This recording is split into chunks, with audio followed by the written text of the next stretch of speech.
Hello, I'm Jason and welcome to Tiny Daily Kick. I'd like to talk about fear today. And sometimes fear doesn't come in all at once. It often creeps in quietly. And that can be the sign of a tightness in the chest or a knot in the stomach, or even from the mind, a whisper in the mind that just says, I am not good enough. And it can disguise itself as control or even as anger. But underneath it all, it's really just the heart trying to protect itself. I remember talking with a young girl who I knew that was in the Conservatorium of Music named Emma, and it was before a small community concert one evening. And she was a gifted pianist, gentle, sensitive, incredibly talented. But the fear in her eyes this night said everything. And she told me her teacher had entered her into this program and that she was terrified that she would mess this piece up. Her hands were shaking as she was speaking with me. And when her turn came, I sat in the audience.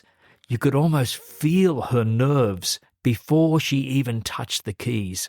You could see her shoulders were tight. The breathing was very shallow. And sure enough, when she began to play, the notes stumbled and you could see the fear taking over. It was quite hard to watch. And her teacher, Mr. Lawson, he quietly walked up beside her as she was performing and whispered something. And later he told me what it was. And he said, Emma, stop playing for them. Play for the joy that made you start in the first place. And with that, she paused.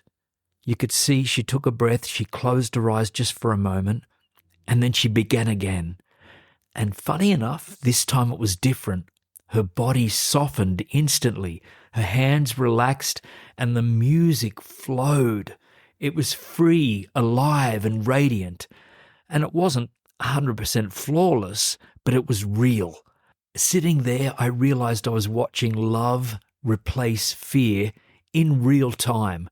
The energy in that little hall shifted, not because she stopped being nervous, but because she stopped resisting it. She remembered the joy beneath the fear.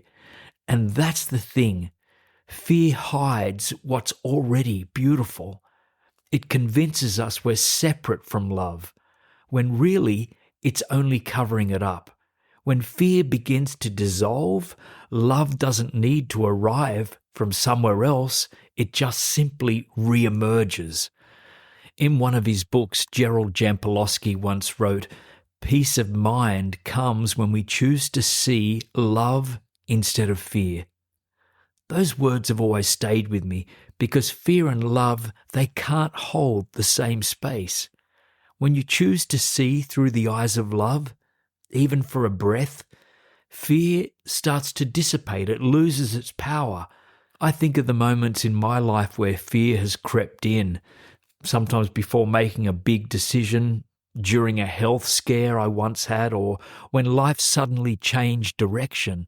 And in those moments, the body tightens and the thoughts begin to spin, and it feels impossible to reach love from that point. But love is patient. And it waits beneath the surface until we remember it's still there. And if you're listening right now and you're in that grip, that all-consuming, breath-shortening fear, please know this. You will be shown a way. It might come as a gentle word from someone else. It might come as a sudden realization that you don't have to keep fighting. But you will find your way back. Hold on, breathe through that void, breathe through that numbness, because it sometimes shows up as numbness. Even when you feel completely alone, remember that countless others have walked a similar path to this, and they've all come out the other side, and you will too. Fear can feel so real, but it's not the end of the story.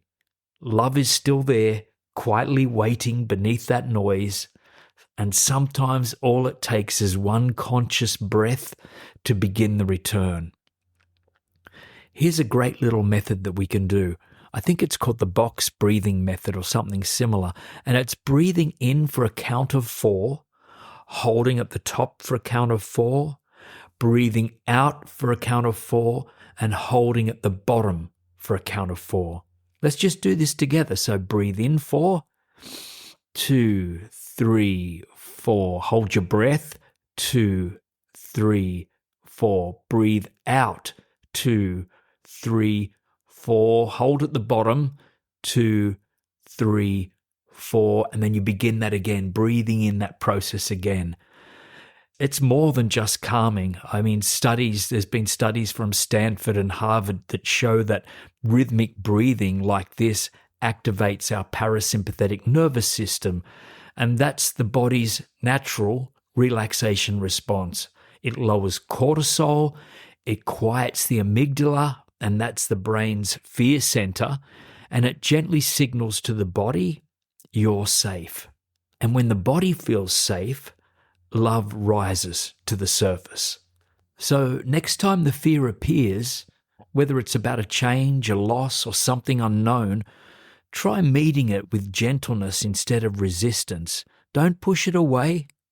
Just breathe, soften, and let love do its job just naturally and reclaim that space that fear once filled. If you can just remember one thing, this can be the tiny daily kick for the day. A return to love is only a breath away. Until next time, I'm Jason Stephenson. Imagine boldly, then go out and live it.